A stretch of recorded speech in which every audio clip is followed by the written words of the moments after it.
Dërgimi i pejgamberëve është mëshirë, është udhëzim. Prandaj edhe me një jetë tjetër kemi kush do le të besoj, kush do mos besoj. Kjo nuk është se Allahu xhaleshanuhu i ka lënë ashtu të lirë bëni çka doni, s'ka sallamadi hesapi. Jo, por ka dashur me thonë njeriu, ti je përgjegjës për veten tënde, ja ku e ke udhëzimin.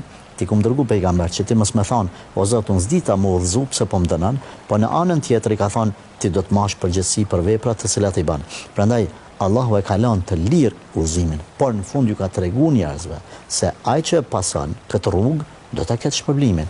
Ai që kundërshton ose e lufton, ose është neglizhent ndaj saj, secili do ta ketë përgjegjësinë e veprave të veta. Normal nuk e ka sikurse ai që e neglizhon, sikur ai që e lufton.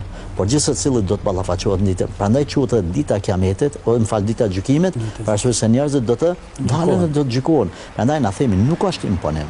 As nuk është drogë ose opium feja. E mirë po, pata nuk bëhet. Nuk bëhet sepse nuk ki të ardhme. Në këtë botë mund të kesh të ardhme. Bile dikush pretendon se ka më të mirë, se nuk është i lidhur me rregulla, merret me ato, me haram, me kamat, me lloj-lloj sene, priton mu fal, s'falet rrin marahat sipas tij, por se e ardhmja e botës tjetër nuk ka pa fe.